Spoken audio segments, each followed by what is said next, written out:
के 2 सूत्र अगर पूरा भारत समझ ले, 2 सूत्र पूरा भारत समझ ले, तो भारत की लगभग 90 से 99% बीमारियां होंगी ही नहीं। वाह, सिर्फ 2 सूत्र, क्या है? 2 श्लोक जी। पहला श्लोक है सर्वे रोगा अपि मंदागिनी ही, सर्वे रोगा अपि मंदागिनी ही। और उसका अगला पार्ट है अजीर्णे कुपित मल संचते। मैं इसका मतलब बताता हूं। पहला क्या है? सर्वे रोगा अपि मंदागिनी ही, कि सभी रोग, दुनिया में जितने भी रोग हैं, सभी रोग, सर्व रोग, वो मंद अग्नि से उत्पन्न होते हैं।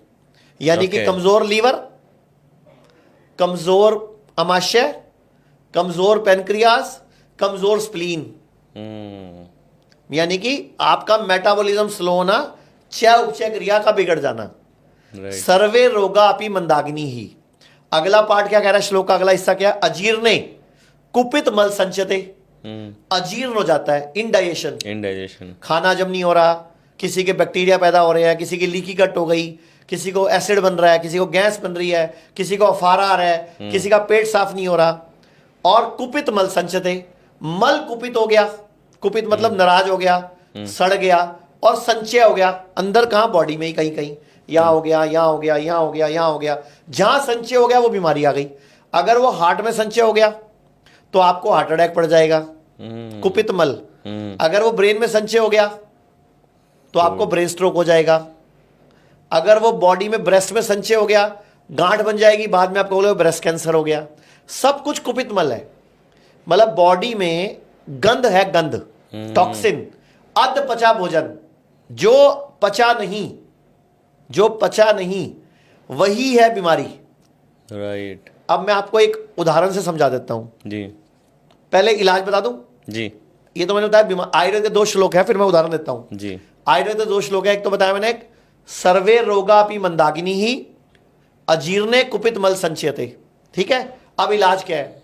सर्वेषाणाम रोगाणाम निदानम कुपिता मला, कि सभी रोग, उसका कोई भी नाम हो, उसका निदान यानी कि इलाज, बॉडी से कुपित मल जो जम के संचय हो गया उसको निकाल दो। वाह। सफाई कर दो, यानी कि डिटॉक्स कर लो, व्रत कर लो, तो बॉडी की आंतों के लेवल भी सफाई हो जाती है। 2016 की तो नोबेल प्राइज स्टडी है, योशी और यूसुमी की, इंटरमीडिएट फास्टिंग, ऑटोफेगी, कितनी बात हो रही है इसके ऊपर आजकल। और दूसरा, अगर कुपित मल बॉडी में जगह जगह है तो साल में एक बार पंचकर्म करा लो, कि कुपित मल का संचय कैसे निकलेगा? पंचकर्म से। यस। और मैंने आपको भी इनवाइट किया है जी, मैं खुद विद फैमिली इनवाइट किया है। बिल्कुल कि आने आप वाला हूं। हमारा जो मेरठ में सबसे बड़ा हॉस्पिटल है उसमें आके पंचकर्म कराओ। आप भारती को जानते हो, कॉमेडियन? Yes yes. उसने मेरे पास 2.25 साल पहले 17 किलो वजन घटाया था हमारे हॉस्पिटल में आके। वाह। और 6 किलो वजन उसने घर पे रह के घटाया था। ब्यूटीफुल। 23 किलो वजन घटा, आज तक दोबारा मोटी नहीं हुई। अगर आप डाइटिंग करके वजन घटाओगे दोबारा वजन बढ़ जाएगा, जिम जाके घटाओगे दोबारा बढ़ जाएगा, लेकिन पंचकर्मा से वजन घटाओगे वो परमानेंट बिना डाइटिंग के, तो बॉडी उसको एक्सेप्ट कर लेगी ना, क्योंकि बॉडी ने कुपित मल को डिटॉक्स कर दिया।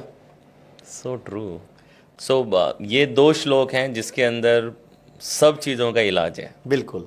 आयुर्वेद पूरा का पूरा क्लियर है कि बीमार क्यों पड़े जी। और इलाज क्या है।